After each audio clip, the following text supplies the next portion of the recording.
अब एक समय की बात है,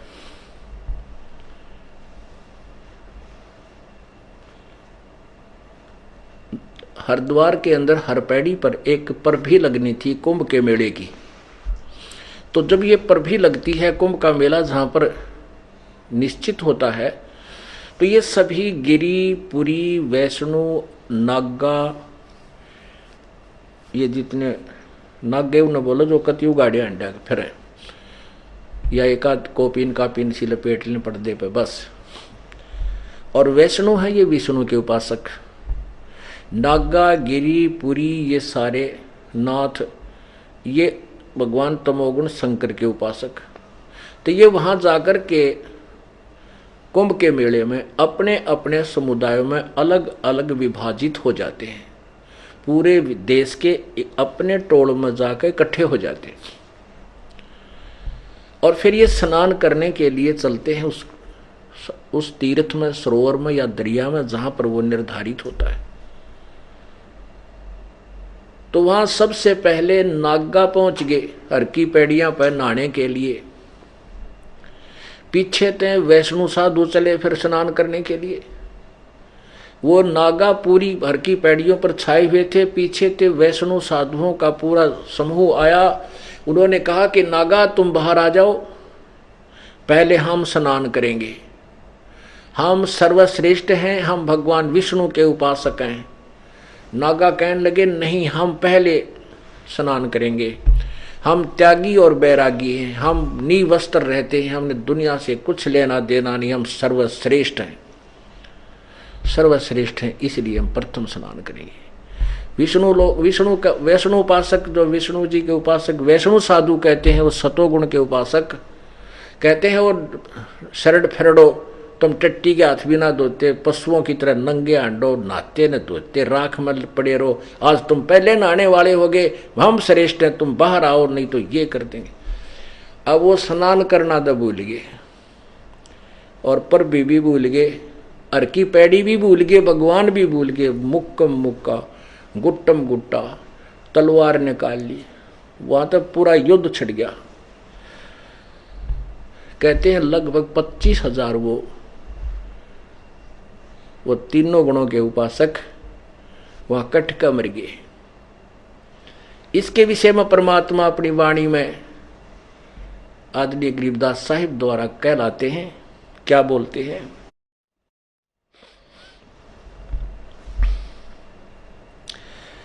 हर पैड़ी हर हेत न जाना, वाजा तीर तुपक तलवार कटारी, जमदड़ जोर बधावे हैं, काटे शीस नहीं दिल करुणा, वो जग में साध कहावे हैं। तीर तुपक तलवार कटारी, जमदड़ जोर बधावे हैं, हर पैड़ी हर हेत न जाना, वाजा तेग चलावे हैं, काटे शीस नहीं दिल करुणा, ये जग में संत कवावे हैं, जो जन उनके दर्शन को जावे, उनको भी नरक ले जावे हैं। ओए होए। कहते हैं तीर और कटारी नो सीधे छुरे गोप दें, एक दूसरे को मारन लागे, और कहते हैं खूब डट के युद्ध किया, और वहां हर पैड़ी हर हेत नहीं जाना। हर की पैड़ी कहें और भगवान की छाती पर कत्लेआम करने लग रही है तीनों गुणों के उपासक। और काटे शीस नहीं दिल करुणा, और वह संत वो साधु कहलाते हैं, और जो जन उनके शरण में जावे उनको भी नरक ले जाते हैं। ये भी परमात्मा ये हमें बता रहे हैं। अब रामानंद जी सुन्न हो गए, ओ तेरा गजब हो गया। अब यू बालक तो कति नीचे वाले बर्तन पर खोद मारा है, सब गिरते फिरते फिरे, कोई भी प्रश्न नहीं, कोई भी जवाब नहीं स्वामी जी के पास, क्योंकि इन प्रमाणन देख के फिर गुंजाइश का रह जाती है अग्रम अग्रम करण की।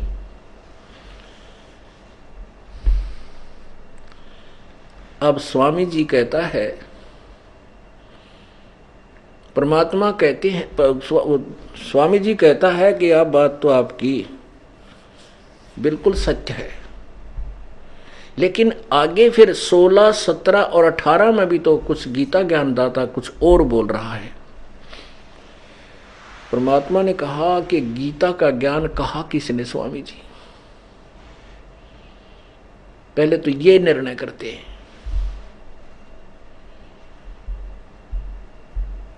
अब स्वामी जी को परमात्मा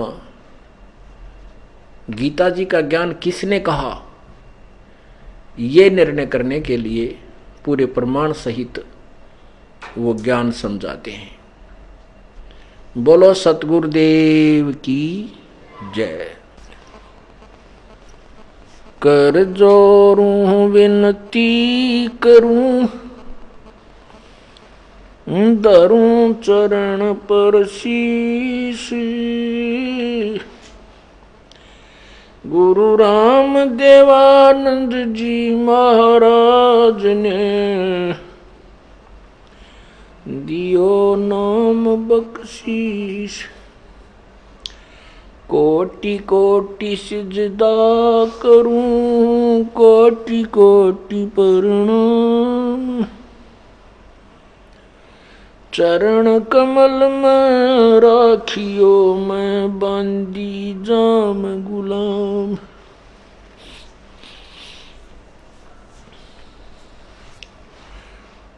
कुत्ता तेरे दरबार का, मोतिया मेरा नाम। गले प्रेम की जेवड़ी, जहाँ खेचो वहाँ जाऊं मैं। तो करो तो बावड़ू, दूर दूर करो तो जाऊं। ज्यों राखो त्यों ही रहूं, जो देवो सो खाऊं।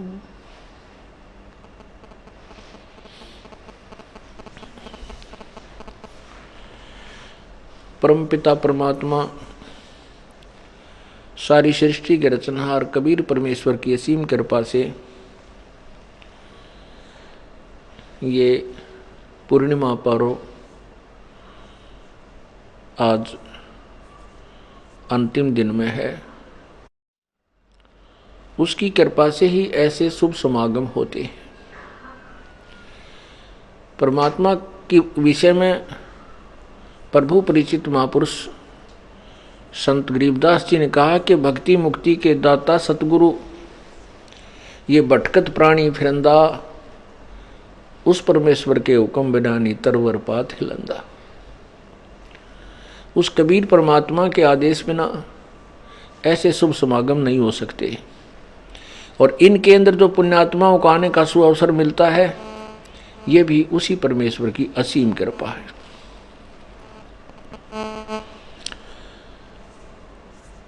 पुण्यात्माओं, परमात्मा को पाना कोई डिफिकल्ट नहीं है। परमात्मा प्राप्ति भक्ति करना कोई मुश्किल नहीं है। लेकिन हम कैसे परमात्मा को पाएं, वो उसकी विधि क्या है, ये निर्णय अभी तक जटिल बना हुआ था। कि भी हम जो साधना करते हैं, ये शास्त्र अनुकूल हैं या शास्त्र विरुद्ध हैं। जब तक ये निर्णय नहीं होगा तो हमारा किया हुआ प्रयत्न व्यर्थ है। परमात्मा पाने का जो तरीका है, विधि है, वे है, मार्ग है, पंथ है, इसको हम कैसे पहचाने कि हम जो साधना कर रहे हैं ये सही है। अर्थात इस रास्ते को, इस मार्ग को, इस पंथ को हम कैसे समझें कि हम जिस पथ पर चल रहे हैं, जिस मार्ग पर हम जा रहे हैं, जिस रोड पर, ये हमारे घर की तरफ जा रही है, हमारे उस शहर की तरफ जा रही है जिसमें हमारा घर विद्यमान है। हम जैसे हमने बरवाला आना है हिसार जिला में, और हम दिल्ली में हैं। दिल्ली से हमने बरवाला आना है और रास्ते में हम किसी मार्ग पर चल रहे हैं, ये जान करके हम बरवाला जा रहे हैं हिसार जिला में,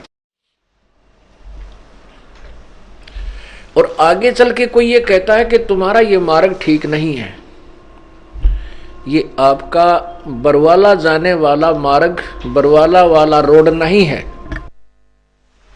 तो हमें क्या करना चाहिए? हमें आगे प्रस्थान करने से पहले ये फाइनल फैसला कर लेना चाहिए कि हम जिस मार्ग पर जा रहे हैं ये बरवाला ही जा रहा है। उसका कैसे निर्णय करें? अन्य किसी व्यक्ति से पूछ सकते हैं, और अन्य व्यक्ति भी कुछ असमंजस में है, कोई कहता ठीक है, कोई कहता है ये गलत है, तो फिर हमने चाहिए कि कोई मैप लेवें। अब जैसे कोई व्यक्ति कह रहा है कि ये मार्ग तुम्हारा गलत है, दूसरा कह रहा नहीं ठीक, जाओ जाओ बिल्कुल सही है, तो हम तो फंस गए। अब ये निर्णय करने के लिए हमने मैप यानी नक्शे की आवश्यकता पड़ेगी, मानचित्र की। अब एक व्यक्ति हमें बता रहा है कि तुम्हारा रास्ता गलत है, तुम यहां खड़े हो और ये देखो मैप मेरे पास है, इस मैप में आप इस स्थान पर खड़े हो और आपका बरवाला ये यहां लिखा है, ये देखो, और आप जा रहे हो इसके विपरीत दिशा में, आप यहां आ चुके हो। अब हमने आना था बरवाला और हम चल पड़े रेवाड़ी वाले रोड पर दिल्ली से, तो वहां से मैप जो दिखा रहा है उस मैप से हमने स्वयं निर्णय लेना चाहिए कि बताने वाला सही कह रहा है, हम गलत हैं या ठीक है। तो पुण्यात्माओं, परमात्मा वाले मार्ग में सतलोक हमारा घर है, हमने सतलोक जाना है। कोई सतलोक के स्थान पर मान लीजिए स्वर्ग बता रहा है, हमने स्वर्ग नहीं जाना क्योंकि वो हमारा घर नहीं है, वो तो एक रेस्टोरेंट है। रेस्टोरेंट से काम नहीं चलेगा, हमने अपने घर ही पहुंचे पार पड़ेगी।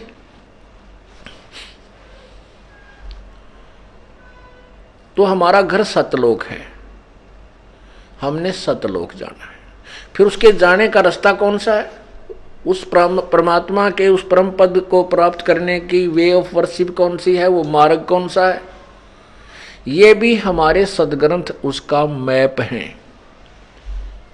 उस परमात्मा वाले घर के ये मैप हैं हमारे सदग्रंथ, पवित्र वेद, पवित्र गीता जी, पवित्र अन्य सदग्रंथ। तो उन्हीं से हमने अब स्वयं निर्णय लेना होगा, क्योंकि जिन भी अभी तक हमें जो परमात्मा प्राप्ति के लिए जो मार्ग बताया गया है, जो ज्ञान दिया गया है अज्ञानी संतों, ब्राह्मणों, गुरुओं द्वारा, ऋषियों द्वारा, अज्ञानी ऋषियों द्वारा, तो वो पहले तो सतलोक का नहीं था, यही काल के लोक में ही चक्कर काटने का था, जन्म मृत्यु के अंदर ही रहने का था। फिर उसकी भी वे ऑफ वर्शिप उन्होंने सही नहीं बता रखी थी, ना वो ज्ञान सही बता रखा था। और वो कहते यही थे कि हम इन पुराणों और वेदों और गीता जी के आधार से तुम्हें ये ज्ञान बता रहे हैं, ये मार्ग बता रहे हैं। इन्हीं मैप से देखकर हम आपको तुम्हारे घर जाने का रास्ता बता रहे हैं। तो अब वो मैप हमने देख लिए, मैप तो वो नक्शा तो मानचित्र तो न्यू का न्यू है। अब हम भी देखने योग्य हो गए, हम शिक्षित हो गए, तो हमने वो मैप देख लिए। अब उन मैप्स में, उन पवित्र सदग्रंथों में जो मार्ग लिख रखा था वो हमारे गुरुपूर्व वाले गुरुओं ने, ऋषियों ने, ब्राह्मणों ने हमें नहीं बताया, उसके विपरीत बता रखा था।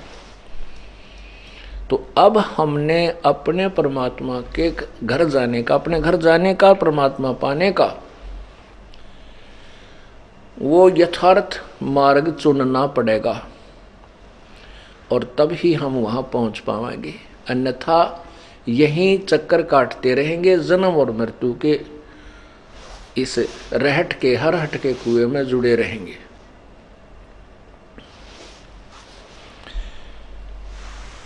अब प्रसंग चल रहा है, एक प्यारी आत्मा और परमात्मा का आपस में ज्ञान संवाद जो आपको उन्हीं के माध्यम से ये ज्ञान दिया जा रहा है।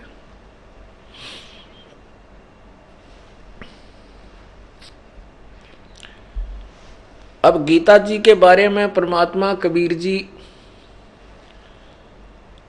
स्वामी रामानंद जी को बता रहे हैं कि गीता जी का ज्ञान किसने कहा? स्वामी जी, प्रसन्न किया प्रभु ने। स्वामी रामानंद जी ने कहा कि ये तो सर्वविदित है बच्चा, गीता जी का ज्ञान भगवान श्री कृष्ण विष्णु अवतार श्री कृष्ण जी ने बोला।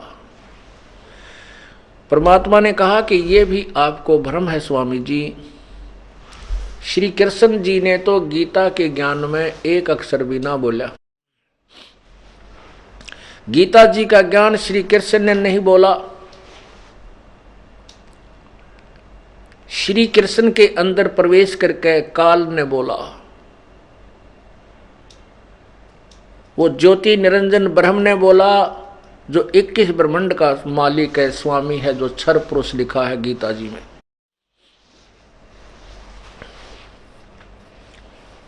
परमात्मा के मुखारविंद से ये वचन सुनकर रामानंद जी बहुत हंसे। कहने लगे, बच्चा ये तो आप बिल्कुल गलत बोल रहे हो, ये बात आपकी मुझे अच्छी ठीक नहीं लग रही, उचित नहीं लग रही कि श्री कृष्ण ने तो अर्जुन को साक्षात ज्ञान दिया है समझ खड़ा होकर के। तब परमात्मा ने कहा, स्वामी जी पहले यही फैसला करते हैं कि ये गीता जी का ज्ञान कहा किसने?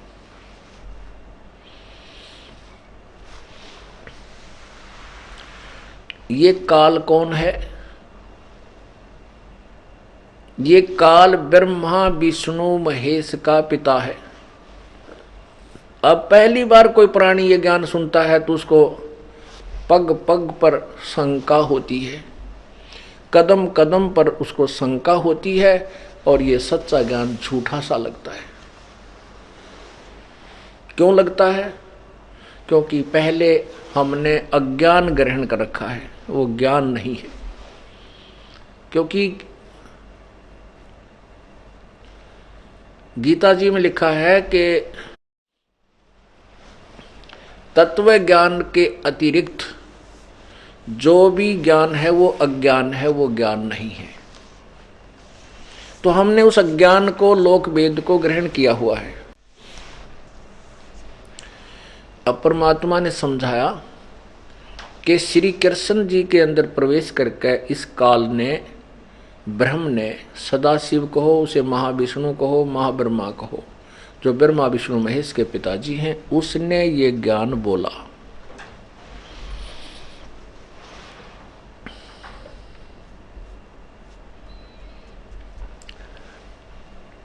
अब आपने महाभारत का ज्ञान बहुत पढ़ा, क्योंकि पवित्र हिंदू धर्म में जन्म होने के कारण हमने ये रामायण और महाभारत खूब सुन रखी थी। उसमें क्या होता है कि ये महाभारत का जो युद्ध किस कारण से हो रहा था? कौरव और पांडव ये दोनों आपस में चचेरे भाई थे, चाचे ताऊ के लड़के थे।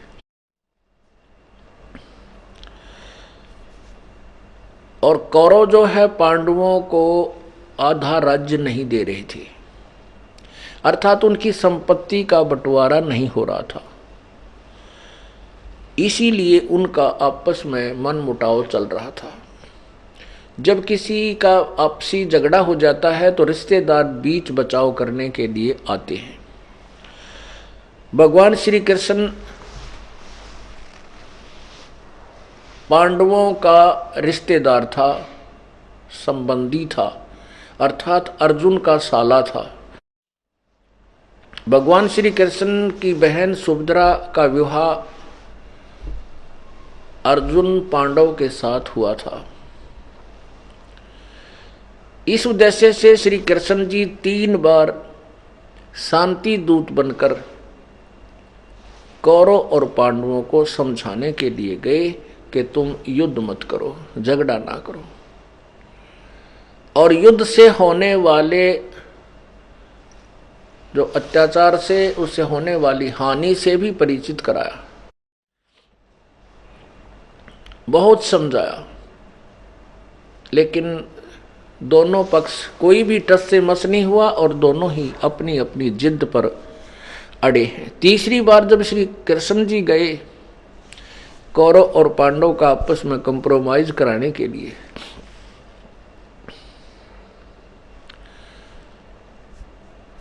तो श्री कृष्ण जी ने सोचा कि कहीं ये पांडव मेरे रिश्तेदार हैं और ये इसलिए करड़े हो गए हैं, इसलिए अपनी जिद को नहीं छोड़ रहे हैं कि हमारे साथ श्री कृष्ण जी हैं और हमारी युद्ध में विजय होगी ही होगी। इसलिए युद्ध को टालना अति आवश्यक जानकर श्री कृष्ण जी ने उन दोनों कौरव और पांडव के समक्ष यहां तक कह दिया कि भाई ठीक है, तुम नहीं मानते हो और तुम कह रहे हो कि हमने अपने अपने पक्ष के राजाओं की लिस्ट भी बना ली है, कौन हमारे साथ होगा, कौन हमारे साथ। तो श्री कृष्ण जी ने कहा कि वे देख लो, मैं हथियार नहीं उठाऊंगा, ये मेरी प्रतिज्ञा है, और एक तरफ मेरी सेना पूरी होगी, एक तरफ मैं हूंगा।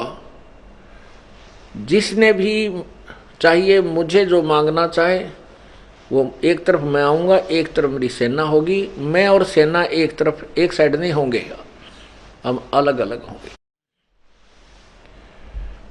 अब श्री कृष्ण जी को यह भी मालूम था कि पांडव शर्म के मारे मुझे ही मांगेंगे, क्योंकि वो मेरे संबंधी हैं, रिश्तेदार हैं, और इसलिए पांडव युद्ध करना त्याग देंगे कि श्री कृष्ण ने तो युद्ध करेगा और सेना दूसरी तरफ होगी, तो हमारी पराजय निश्चित है, इसलिए ये युद्ध नहीं करेंगे। भगवान श्री कृष्ण जी ने ये सोच करके ये निर्णय सुना दिया। अब पांडव इस बात से चिंतित हो गए, वो समझ गए कि अब बात बिगड़गी, अब युद्ध ना हो तो अच्छा है। वो सभा को त्याग कर बाहर चले गए और कहा हम बाहर कुछ अपनी राय करते हैं, आपस में कोई हम अपना विचार विमर्श करते हैं। तब श्री कृष्ण जी को बाहर बुलाया अपने अलग महल में और उनसे कहा कि कृष्ण जी से बता दिया कि आप ऐसे करो, हमें 5 गांव दिला दो, हमारी इज्जत भी रह जाएगी, और ये आप चाहते हो कि युद्ध ना हो, हम युद्ध भी नहीं करेंगे। श्री कृष्ण जी बड़े प्रसन्न हुए कि ये तीर मेरा सही लग गया निशाने पर, तो इसलिए श्री कृष्ण जी खुशी खुशी वापस कौरवों की सभा में आए। अब कौरवों से कहा कि दुर्योधन, अब बात बन गई है, अब पांडव युद्ध नहीं करना चाहते और मैं भी यही चाहता था कि तुम्हारा आपस में ये विनाश टल जाए। श्री कृष्ण जी ने कहा कि दुर्योधन उनको 5 गांव दे दे। वो कहते हमें 5 गांव दे दे, हम युद्ध नहीं करते। अब दुर्योधन ने सोचा कि पांडव डर चुके हैं, घबरा गए हैं, क्योंकि कृष्ण जी उनके को तो हमने मांगना है कोई ना। एक तरफ सेना होगी, वो हथियार उठावे नहीं, कौरव की पांडवों की हार निश्चित है। इसलिए दुर्योधन दुर्मति था ही, उसने कहा कि सुई की नोक के तुल्य भी पांडवों के लिए पृथ्वी नहीं है, यदि उन्हें राज्य चाहिए तो युद्ध करके ले सकते हैं। इस बात से श्री कृष्ण जी बहुत अक्षुब्ध हुए और दुर्योधन को बुरी भली कह दी कि तू इंसान नहीं, तू शैतान है, नालायक। अरे कहाँ 5 गांव, कहाँ राज्य, तेरी बुद्धि भ्रष्ट हो चुकी है, तू इंसान नहीं है, तू विनाशक है इस प्रजा का। इस बात से दुर्योधन नाराज हो गया कि पहले इस कृष्ण ने संवार दो। अपने योद्धाओं से कहा कि कृष्ण को पकड़ो और इसको जेल में ठोक दो। अब जो ही योद्धा लोग चारों तरफ खड़े थे सभा में, वह खड़े हुए इसके सैनिक, तो श्री कृष्ण जी ने देखा कि अब ये बात बिगाड़ेंगे। श्री कृष्ण जी ने अपना विराट रूप दिखाया और विराट रूप को देख करके, उसके तेजों में शरीर को देख करके सबकी आंखें चुंधिया गई और सभी इधर उधर आंखें बंद करके बैठ गए। और श्री कृष्ण जी उनकी सभा से निकलकर द्वारका चले गए। अब ये जो मैंने कथा सुनाई है, इसका उद्देश्य क्या है? ये निर्णय करने के लिए कि गीता जी का ज्ञान कहा किसने है, श्री कृष्ण ने बोला है या उस काल ने बोला है जो ब्रह्मा विष्णु महेश का पिता है। अब ये तो कथा जो मैंने आपने सुनाई, आपने खूब सुन रखी थी कि ऐसा हुआ है, महाभारत में लिखा है, पढ़ा है, सुना है। अब गीता जी अध्याय नंबर, अब क्या होता है कि दोनों सेनाएं खड़ी हो जाती हैं आमने सामने युद्ध के लिए। अर्जुन कहता है श्री कृष्ण जी को कि मेरे रथ को इन दोनों सेनाओं के बीच में रोक और मैं देख लेता हूं कि मेरे सामने मैंने किसके साथ युद्ध करना है, मेरे बराबर के योद्धा कौन से हैं, ताकि मैं वही अपने तीर ठोकूं। ऐसा देखकर के जब युद्ध को के मैदान में उनके दोनों सेनाओं के बीच में श्री कृष्ण जी ने अर्जुन का रथ रोक दिया, तो अर्जुन ने सामने क्या देखा कि सामने अपने भाइयों के बेटे भतीजे और बेटियों के पति यानी दामाद वो सामने लड़ने और मरने को तैयार खड़े हैं। अर्जुन के मन में दया आ गई कि किसने मारेंगे बताओ, सारे सामने अपने ही बेटे हैं, भाई भतीजे को दूर थोड़े ही होते हैं। ये तो लालच दुखी करता है इंसान को, नहीं तो आपस में वो उसके बच्चे ठाई पर है, उसके न गोदी खिलाता है, चाचा और ताऊ में गणांतर नहीं होता। तो अर्जुन ने संकल्प कर लिया कि मैं युद्ध नहीं करूं। और तेरा गजब हुई है, क्या की खातिर ये जुल्म करें, और ये राज क्या पता कितने दिन का हमारे पास, फिर हमने भी तो जाना इसे छोड़ करके। ऐसे साधु जैसे विचार अर्जुन में उत्पन्न हो गए। अपनात्माओं, यहां से काल का रोल शुरू हो गया। अब कृष्ण जी, अगर कृष्ण जी बोल रहा होता गीता को, उसी समय कह देता अर्जुन चल धन्य है तेरे माँ बाप ने, और चल वापस के रखा है युद्ध में, छोड़ युद्ध ने। लेकिन उसी समय वो काल उसके अंदर प्रवेश कर गया श्री कृष्ण में, क्योंकि उसने यो नाश कराना था। और ये काल उसमें से कृष्ण में तो जब निकला जब यो नाश हो लिया कति, महाभारत का पूरा विनाश हो चुका, तब कृष्ण जी के शरीर से वो निकलकर अपना बाहर चला गया। फिर कृष्ण जी बोल रहा था। अब पहले तो श्री कृष्ण जी जाता है तुम युद्ध ना करो, और यहां तक कह देता है कि एक तरफ मैं होऊंगा, एक तरफ मेरी सेना होगी, मैं युद्ध भी नहीं करूंगा। और फिर हथियार नहीं उठाऊंगा, फिर हथियार उठा लिया, क्यों काल ने उठाया, वो पहिया उठा लिया उसका रथ का, और फिर वो सारे सुदर्शन चक्कर घुमा दिया, ना जाने कितने मार गिरे। ये सारी जो था ये काल का ही जाल था। अब क्या बताना चाहता ये दास के अर्जुन मना कर है, हर कृष्ण के शरीर में प्रवेश काल श्री कृष्ण के मुख से बोल रहा है कि तू युद्ध कर ले अर्जुन, तुझे पाप नहीं लगेंगे, इनको मैंने सबको मार रखा, तू ना मारेगा तो भी मार दूंगा, देख मैं काल हूं। वो सब कुछ फंड कर दिया अर्जुन को युद्ध करने के लिए, राजी करने के लिए। उसने अपना असली रूप भी दिखा दिया, जो कहता मैंने आज तक किसी तरह नहीं दिखाया, ना आगे दिखाऊं।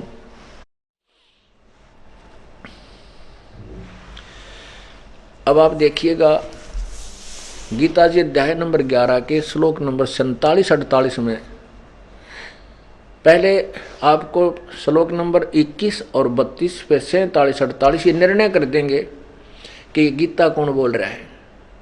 ये दिखाता हूं, देखिएगा।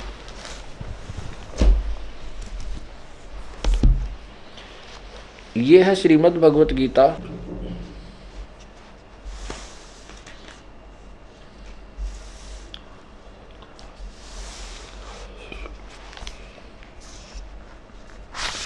अध्याय नंबर 11।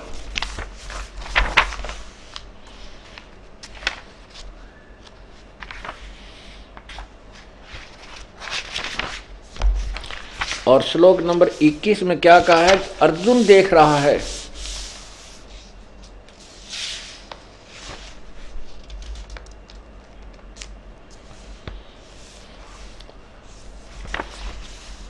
अध्याय नंबर 11 के मंत्र 32 में ये खुद कह रहा, मैं काल हूं और सबको खाने के लिए अब प्रवृत्त हुआ हूं। श्री कृष्ण तो पहले न था वहां पे। अध्याय नंबर 11 और ये मंत्र नंबर 32। लोकों का नाश करने वाला बड़ा हुआ काल अस्मि, काल है अस्मि, महाकाल नहीं, इसका अर्थ काल ही लिखना, काल हूं, इसमें इन लोगों को नष्ट करने के लिए प्रवृत्त हुआ हूं। इसलिए जो प्रतिपक्षियों की सेना में स्थित योद्धा लोग हैं वे सब तेरे बिना भी नहीं रहेंगे, अर्थात तेरे युद्ध ना करने से भी इन सब का नाश हो जाएगा, अर्थात मैं इनको मार दूंगा।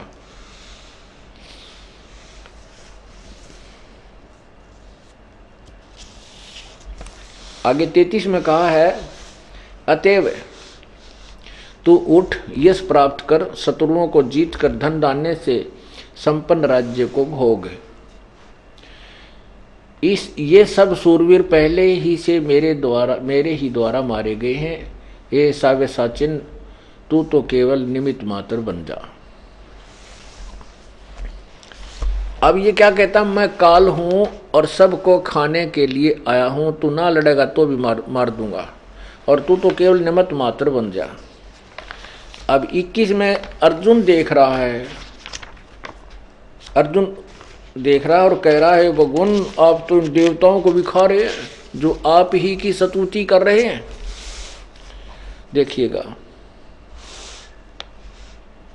ये है 21 अध्याय 11 का। वे ही देवताओं के समूह आप में प्रवेश करते हैं, कुछ भयभीत होकर हाथ जोड़े आपके नाम और गुणों का उच्चारण करते हैं, तथा महर्षि और सिद्धों के समुदाय कल्याण हो ऐसा कहकर उत्तम उत्तम स्तोत्रों की द्वारा आपकी स्तुति कर रहे हैं।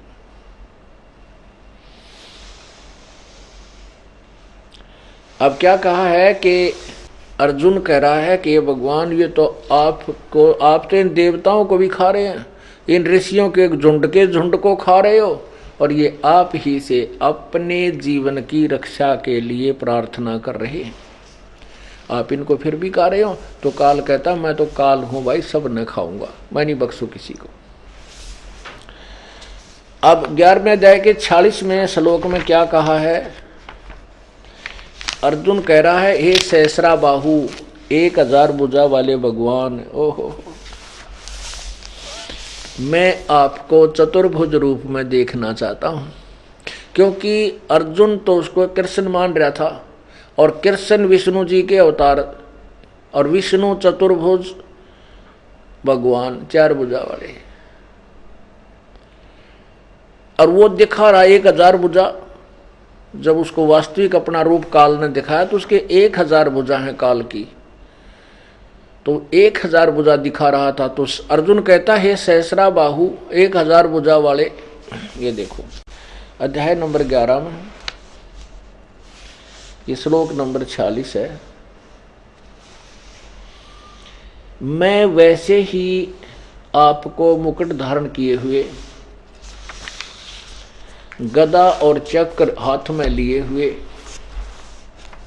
देखना चाहता हूं। इसलिए हे विश्वरूप सहस्रबाहो, सहस्रबाहो माने हे सहस्रबाहो, हे 1000 भुजा वाले, सहस्र माने 1000 होता है, इसे 1000 भुजा वाले आप उसी चतुर्भुज रूप से प्रकट होइए। अब क्या कहता है 47 में? अब जो ये दास आपको बताना चाहता है कि जो विराट रूप कौरवों की सभा में दिखाया था वो श्री कृष्ण जी ने दिखाया था, और अब जो महाभारत के युद्ध के मैदान में जो कृष्ण जी को गीता ज्ञान देते हुए, अर्जुन को गीता ज्ञान देते हुए जो विराट रूप दिखाया था वो काल ने दिखाया था, और उन दोनों के विराट रूप में बहुत अंतर था। अब गीता जी अध्याय नंबर 11 के श्लोक 47-48 में स्पष्ट किया है कि हे अर्जुन, मैंने तेरे ऊपर अनुग्रह पूर्वक कृपा करके ये अपना वास्तविक विश्व रूप विराट रूप दिखाया है। इसको तेरे से पहले कभी किसी ने नहीं देखा और न ही आगे कोई किसी तप से जब से वेदों में वर्णित विधि से कोई मेरे वास्तविक रूप को, इस काल रूप को, क्यों मैं ऐसा हूं, मेरे को नहीं देख सकता। अर्थात मेरी प्राप्ति किसी भी वेद गीता आदि में वर्णित विधि से कोई प्राप्त नहीं कर सकता, क्योंकि गीता और वेदों में एक ही ज्ञान है और ओम नाम का जाप ये परम ब्रह्म की साधना का है। ओम नाम के जाप से सिद्धियां आ जाती हैं, स्वर्ग प्राप्ति का धन संचित हो जाती है, कमाई बन जाती है, लेकिन उससे परमात्मा प्राप्ति नहीं हो सकती। इसलिए कहा है, पढ़िएगा अध्याय नंबर 11 और ये 46, 47, 48 आपको स्पष्ट दिखा रहे हैं। हे अर्जुन, अनुग्रह पूर्वक मैंने अपनी योग शक्ति के प्रभाव से यह मेरा परम तेजो में सबका आदि और सीमा रहित विराट रूप तुझको दिखलाया है, जिसे तेरे अतिरिक्त दूसरे किसी ने पहले नहीं देखा था। अब क्या हुआ, इससे क्या स्पष्ट हुआ कि गीता जी के अध्याय नंबर 11 के श्लोक 47 में कहता है ये काल कि मैंने जो ये रूप दिखाया तेरे अतिरिक्त आज से पहले किसी ने नहीं देखा। यदि श्री कृष्ण जी बोल रहे होते, ये नहीं कहते कि ये रूप जो विराट रूप मैंने दिखा आज तक किसी को नहीं दिखाया अपना विराट रूप, क्योंकि कौरवों की सभा में अपना विराट रूप दिखा चुके थे और उसको देखने वाले बहुत से वहां 100 तो कौरव थे, 101 और अन्य सैनिक भी थे। आगे क्या कहता है कि जो मेरा ये रूप है आगे भी नहीं देखा जा सकता, यानी मेरी प्राप्ति तो वेदों में वर्णित विधि से भी नहीं हो सकती। और यही कारण रहा है कि इन ऋषियों ने, महर्षियों ने वेदानुसार साधना की। पहले ओम नाम का जाप करके देखा, कुछ नहीं मिला। फिर जैसे भी काल ने बताया, आकाशवाणी की थी तप करो, फिर हठ घोर तप करके देखा, कुछ नहीं मिला। आखिर में अपनी सोच से, अपनी थ्योरी से एक लोक वेद बना दिया कि भगवान निराकार है, वो दिखाई नहीं देता। फाइनल फैसला कर दिया। अब कहते हैं नाचा ना जाए तो आंगन टेढ़ा। अब देखिएगा 48वें श्लोक में, गीता अध्याय नंबर 11, अब 48वां श्लोक आपको सुना रहे हैं। हे अर्जुन, मनुष्य लोक में इस प्रकार जो विश्व रूप वाला मैं, यानी मेरा जो रूप है, न तो वेद और यज्ञों के अध्ययन से, न दान से, न क्रियाओं से, न उग्र तपों से तेरे अतिरिक्त दूसरे द्वारा देखा जा सकता हूं। अब क्या बताया है कि आज जो मैंने तेरे पे कृपा की है, ये अपना रूप दिखा दिया, काल रूप, जो मैं ऐसा हूं। और इस मेरे रूप को, अर्थात मेरी प्राप्ति ना वेदों में वर्णित विधि से, ना किसी अन्य यज्ञ से, ना क्रिया से, ना तप से, ना जप से कोई नहीं कर सकता। तेरे अतिरिक्त ना तो इसको पहले किसी ने देखा और आगे भी कोई मेरा ये रूप नहीं देख सकता। तो हमने जो अपना टॉपिक है, अपना जो विषय है, वो क्लियर करना है कि गीता जी का ज्ञान श्री कृष्ण ने नहीं, श्री कृष्ण में प्रवेश करके काल ने कहा। ये काल कौन है, ये सृष्टि रचना से समझ में आएगा ये काल कौन है। समय आने पर वो सृष्टि रचना भी आपको सुनाएंगे, क्योंकि पुण्यात्माओं ये एक पूरा कोर्स है जो कंटिन्यूस आप सुनोगे, घर में पुस्तक ले जाओगे, फिर उसमें भी पढ़ोगे, फिर आकर सुनोगे, फिर पढ़ोगे, तब जा कर के सीडी वगैरह देखोगे, फिर आप निसंशय हो जाओगे और तब इस भक्ति को दृढ़ता से कर सकोगे। गीता जी अध्याय नंबर 2 के श्लोक 53 में कहा है कि अर्जुन, जब भांति भांति के ज्ञान से तेरी बुद्धि हटकर एक परमात्म तत्व के उस तत्व ज्ञान पर टिक जाएगी, तब तो तू भगत होगा, योगी होगा। तो हमने भगत बनना है, और भगत वही होता है जो निसंशय होकर के और भक्ति पर लग जाए, फिर किसी के कहने से विचलित ना हो सके, क्योंकि सच्चाई जब हृदय में समा जाएगी फिर कोई भी उसको विचलित नहीं कर सकता। अभी तक आप किसी से बात कीजिए, उन्होंने दंत कथा सुनी हुई है, उनके पास कोई आधार ज्ञान नहीं है, वो 2 मिनट ट्या ट्या करके फेल हो जाते हैं, क्योंकि उनके पास कोई आधार नहीं है। और हमारे पास पूरा आधार है, पूरा बेस है, क्योंकि हमारे सदग्रंथ ये हमारा आधार है। इस आधार से हम लेकर के चले। उन्होंने हवाई किले बना रखे। अब दूसरा प्रमाण हम देते हैं कि कहते हैं कि अर्जुन को श्री कृष्ण जी ने इसलिए युद्ध के लिए प्रेरित किया कि अर्जुन अक्षत्रिय धर्म को भूल रहा था, जिस कारण से अक्षत्रिय अपने कर्म से गिर जाते और अक्षत्रिय नष्ट हो जाते। इसलिए युद्ध कराना आवश्यक था, क्योंकि अर्जुन अपने क्षत्रिय धर्म को भूलकर कायर हो रहा था। नहीं, हम नहीं मानते इस बात को, क्योंकि श्री कृष्ण जी भी अक्षत्रिय थे और उन्होंने काल्यवन के सामने हथियार डाल के और युद्ध का मैदान छोड़कर भाग गए थे श्री कृष्ण जी, जिस कारण से उनको रणछोड़ भगवान कहा जाने लगा। क्या महिमा कम होगी? अब क्या था कि काल्यवन ने मथुरा पर चढ़ाई कर दी और श्री कृष्ण कंस की मृत्यु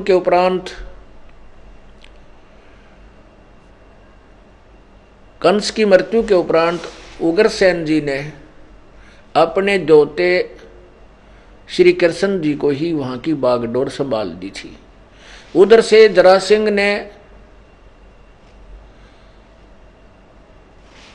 जरासिंह का मित्र का रिश्तेदार काल्यवन था और जरासिंह कंस का ससुर था। इस कारण से प्रतिशोध लेने के लिए काल्यवन ने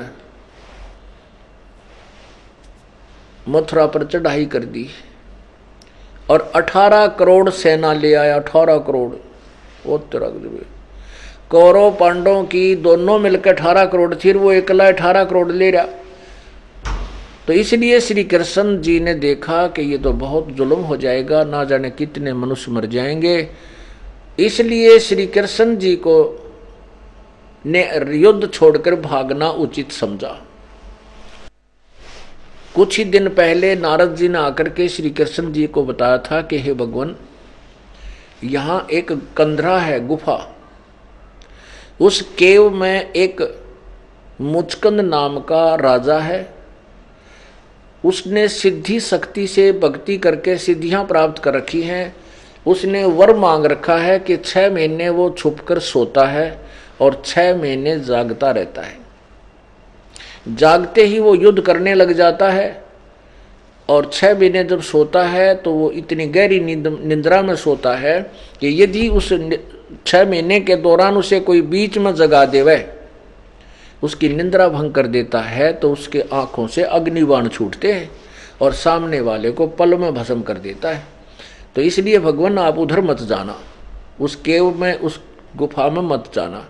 अब नारद जी तो बता के गए थे कि सावधान रहें।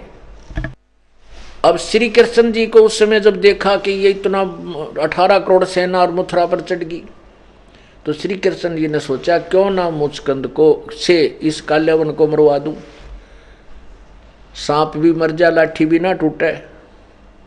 तो श्री कृष्ण जी ने उसको जाकर के काल्यवन को ललकारा कि आ तो नीचे मैदान में। अब काल्यवन रथ से नीचे कूदा और श्री कृष्ण भाग लिए। पीछे पीछे काल्यावन, आगे आगे भगवान कृष्ण, और कृष्ण जी उसी गुफा में प्रवेश कर गए जिसमें मुचकंद था, और पीछे पीछे काल्यावन भी उसी में प्रवेश कर गया कि आज इस कृष्ण को मार के दम लूंगा, क्योंकि राजा को मार देने से ही हार और जीत का फैसला होता था। जैसे सेना सारी मर जा, राजा ना मरो, तो कोई हार जीत का फैसला नहीं होता था उसमें।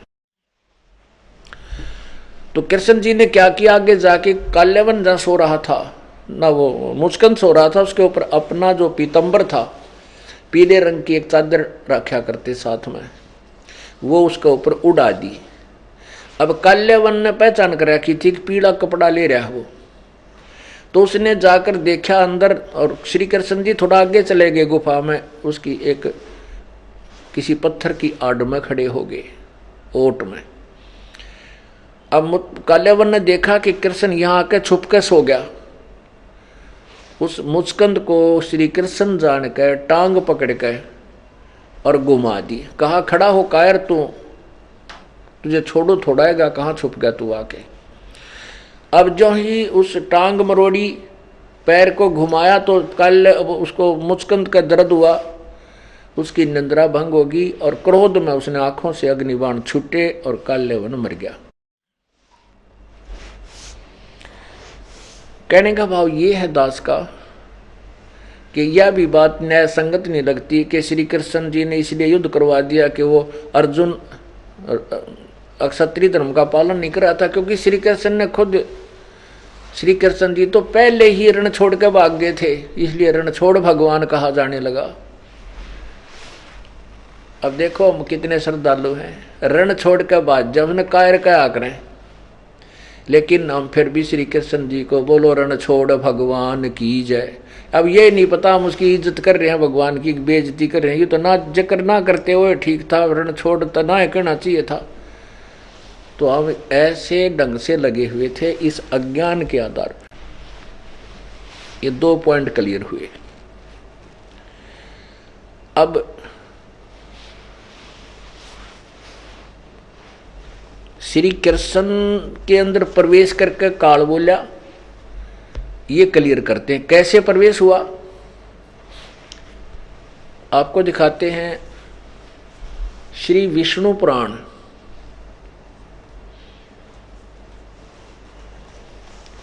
अब विष्णु पुराण के अंदर एक विशेष ध्यान रखना पड़ेगा कि इसमें विष्णु जो है ये काल को भी कहा जाता है, और काल का पुत्र भी विष्णु कहलाता है, क्योंकि ये काल 3 रूप बनाता है, ब्रह्मा, विष्णु और शिव, और उसी रूप में अपने पुत्रों की उत्पत्ति करता है। जैसे इसने 21 अपने एक ब्रह्मांड में, और सब एक ब्रह्मांड में सर्वोपरि हिस्से पर एक 3 गुप्त स्थान बना रखे हैं। ये देखिएगा, ये एक ब्रह्मांड है,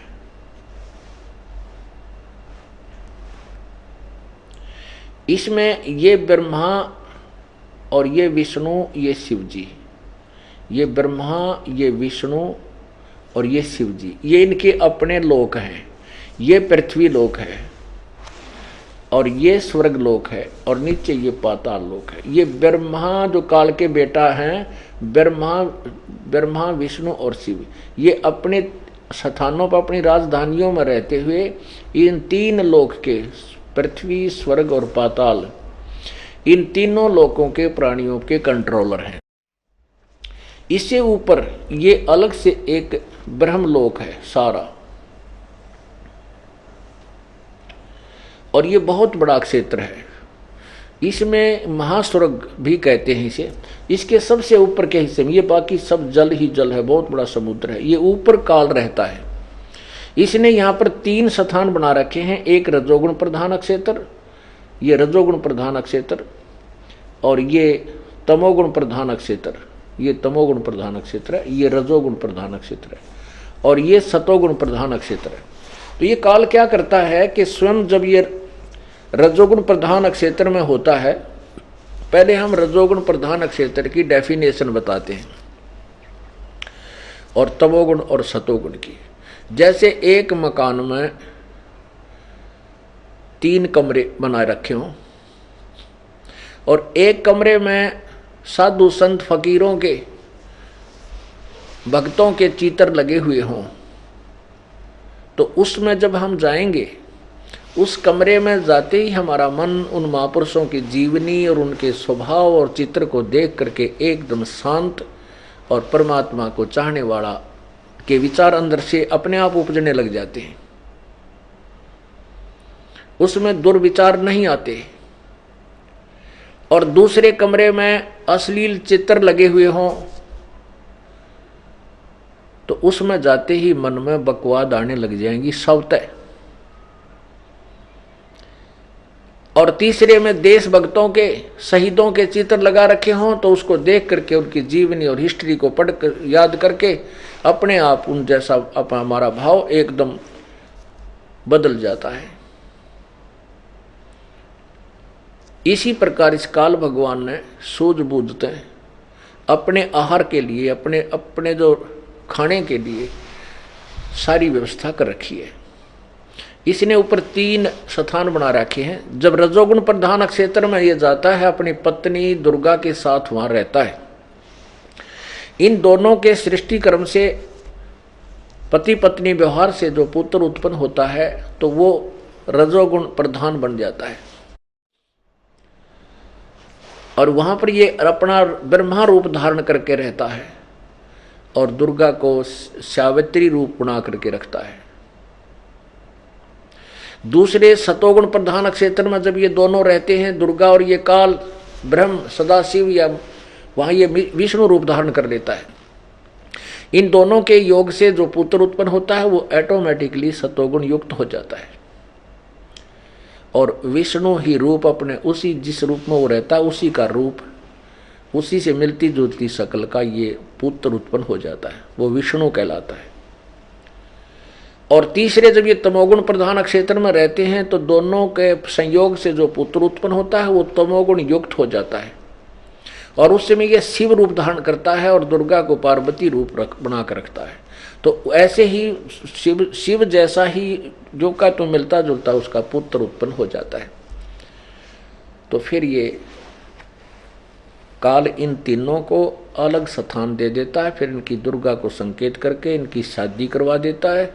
ये एक ब्रह्मांड में एक एक विभाग के मंत्री हैं, स्वामी हैं, प्रभु हैं, राम हैं, भगवान हैं। तो विष्णु, अब विष्णु पुराण को समझने के लिए ये समझिए कि जहां पर ये विष्णु रूप बोलता, जैसे देवता और राक्षसों का झगड़ा हो गया, देवता और गंधर्वों और का आपस में झगड़ा हो गया, इनका नागों का, तो उनका आपस में झगड़ा हो गया तो देवता हार गए राक्षसों से। फिर देवताओं ने जाकर तप करा, भगवान विष्णु की आराधना की तो विष्णु जी प्रकट हो गए, काल प्रकट हो गया। और उस काल ने कहा कि उन्होंने कहा कि हम राक्षसों से हार गए हैं, आप हमारी रक्षा करो। वो विष्णु रूप में काल प्रकट हो गया। तो वो काल कहता है कि मैं कैसे उन राक्षसों को मारूंगा वो बताता हूं, अब देखिएगा। पढ़िए ये पवित्र श्री विष्णु पुराण। ये कहां से प्रकाशित है? गीता प्रेस गोरखपुर। इसके अनुवादक कौन है? अनुवादक हैं मुनि लाल गुप्त। मुनि लाल गुप्त। और यहाँ से ये कहाँ से प्रकाशित है? प्रकाशक एवं मुद्रक गीता प्रेस गोरखपुर, गोविंद भवन कार्यालय कोलकाता का संस्थान। यहाँ देखो,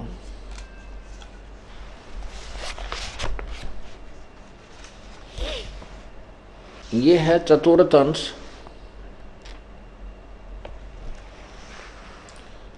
अंश, पृष्ठ नंबर 233 पर।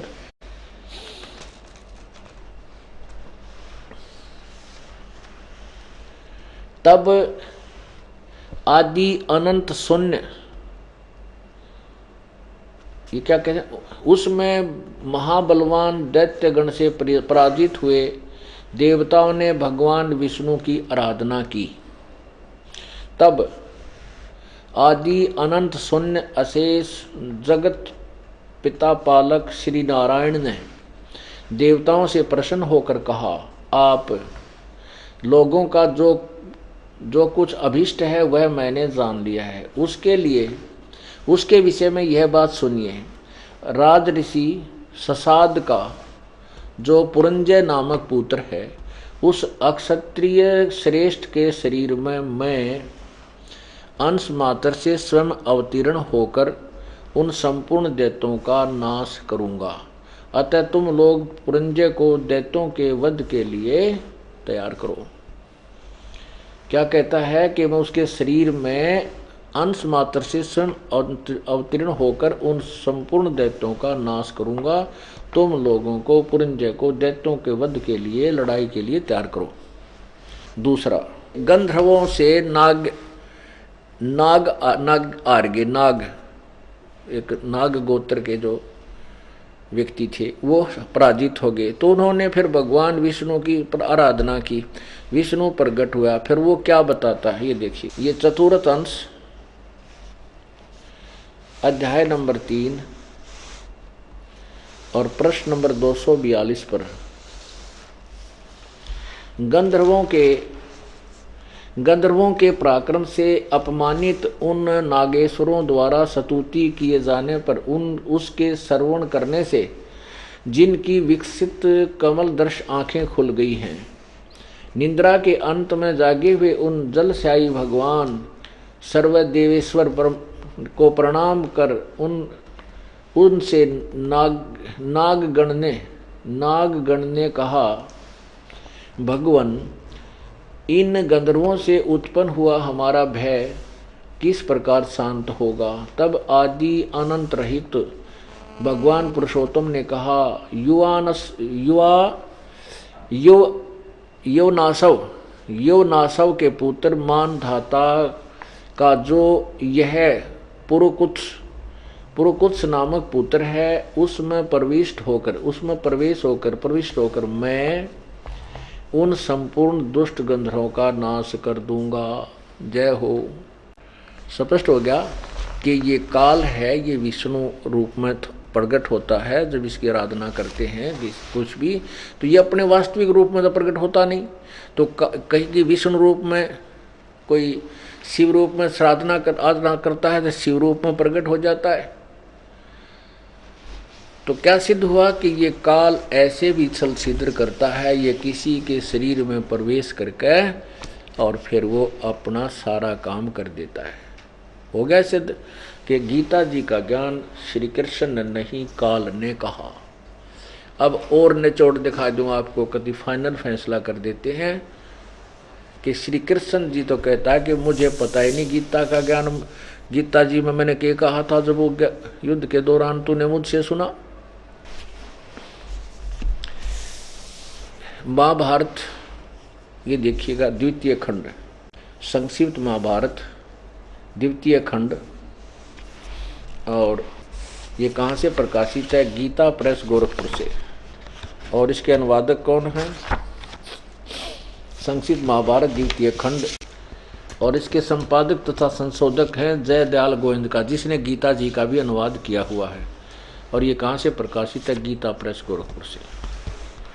इसके देखना प्रश्न नंबर 667 पर, प्रश्न नंबर 667 पर ये क्या है कि अर्जुन का श्री कृष्ण से गीता का विषय पूछना और श्री कृष्ण का अर्जुन से सिद्ध महर्षि और कश्यप का संवाद। जन्मे जय ने पूछा, ब्राह्मण, शत्रुओं का नाश हो जाने के बाद जब महात्मा श्री कृष्ण और अर्जुन सभा में बैठकर वार्तालाप कर रहे थे, उसमें उनमें क्या क्या बातचीत हुई? वैशंपायन जी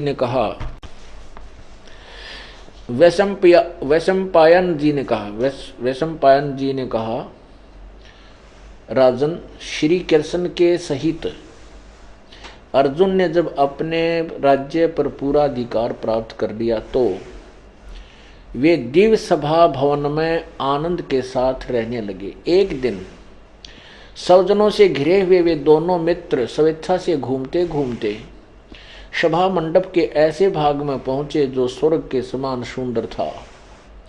पांडुनंदन अर्जुन श्री कृष्ण के साथ रहकर बहुत प्रसन्न थे। उन्होंने एक बार उस रमणीय सभा की ओर दृष्टि डालकर भगवान से यह वचन कहा, देवकी नंदन, जब युद्ध का अवसर उपस्थित था उस समय मुझे आपके माध्यम का ज्ञान और ईश्वरीय स्वरूप का दर्शन हुआ था, किंतु केशव, आपने स्नेहवश पहले मुझे जो ज्ञान का उपदेश किया था वह सब इस समय बुद्धि के दोष से भूल गया है। इन विषयों को सुनने के लिए बारंबार मेरे मन में उत्कंठा होती है। इधर आप जल्दी ही द्वारका जाने वाले हैं, अतः पुनः वह सब विषय मुझे सुना दीजिए। वैशंपायन जी कहते हैं, अर्जुन के ऐसा कहने पर वक्ताओं में श्रेष्ठ